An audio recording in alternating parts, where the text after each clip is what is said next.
Why are some bass fishing professionals unlikable?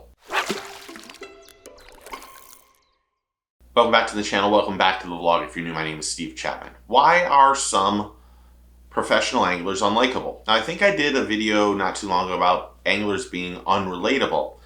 This one is about them being unlikable. Now, I should first say, let me start off, that this isn't all anglers. There are a bunch of people, a bunch of pro anglers that are absolutely amazing people. They donate their time, they do good things, they're humble, they're generous, they're good people. And I've had the opportunity over the many years to create relationships and to create friendships with a lot of them. And I think it's just a handful of anglers that are in this unlikable group of pros. Now, having said that, and I mean no disrespect, but the younger anglers that are coming into professional tournaments are drastically different than established pros. And I get the feeling that there's a few of them that are entitled and not media savvy at all. Some of them probably just don't care about old school media. And I think that makes them, well, to me, unlikable. But what makes a pro unlikable? I've got six things that I thought of to start off with. Arrogance on camera. There are times when a pro will be on camera, either doing his content, being on live, whatever it is, streaming, podcasts, whatever it is, and they act like they know it all. And at times they dismiss new techniques and also dismiss the fans. And that confidence crosses over into cockiness, making them very hard for fans to root for. Number two, they avoid accountability. With sponsorships and money from sponsors, some anglers avoid sharing real opinions and being vulnerable. And fans can sense someone who is just being fake and only saying what their sponsors want them to say or even do. I think it's funny that there's people that will say on their podcasts or on their content, when I'm wrong, I'm wrong. I admit to it.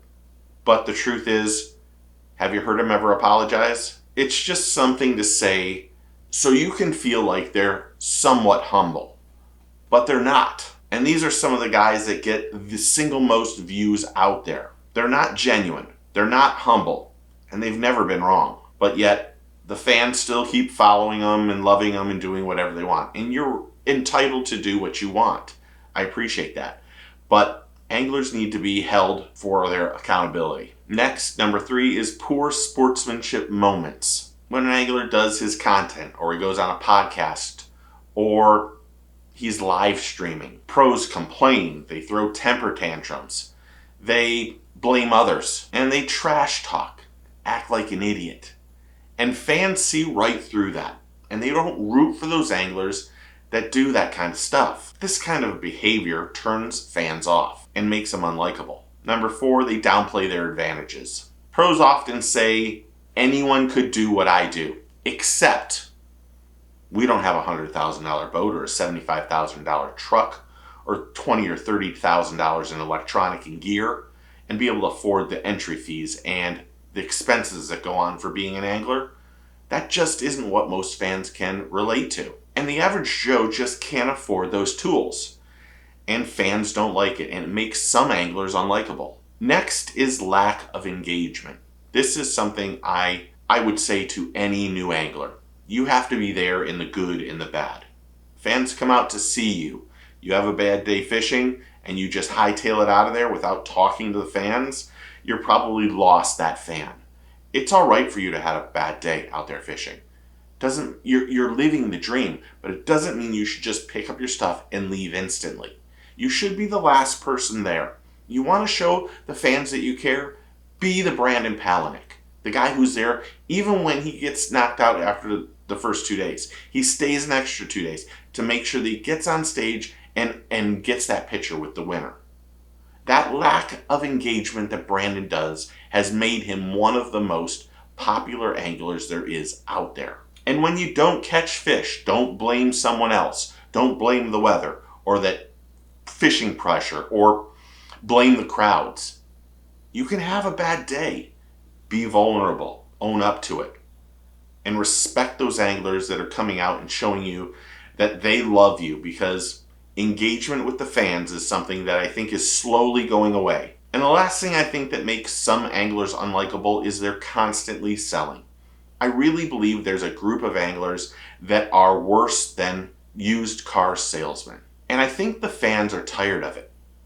I think the fans want to see someone who's respectable and humble and just doing things right. And the anglers that are trying to be brash and try to do things outside the box, which isn't the worst thing. It isn't the worst thing to look outside the box. And how you articulate to the camera and how you engage with the fans. I think that sometimes you just need to be a person rather than a used car salesman. And I think that's why some fans think there's a lot of anglers that are unlikable. The reality is, it's just a handful of anglers that do these things or don't do these things. Most of these guys are kind and they're humble and they're engaging. And there's others that are unlikable because of their behavior and that they're very brash and loud. I was taught when I was younger, the person who's the loudest person in the room probably is the person that is the one you don't want to know or you don't want to hang out with. I use this in everything. The guy who's always trashing somebody or talking down to someone or trying to be the loudest is usually the person that probably has the most things to hide. And I mean this in all aspects of fishing right now. The podcasters, the content creators, the anglers, the fans, everybody. The people that want everyone to hear their opinion, right, wrong, or indifferent, or how they talk to people, or how they call people on their podcasts names, are the people that I want to stay away from. And that's just my opinion.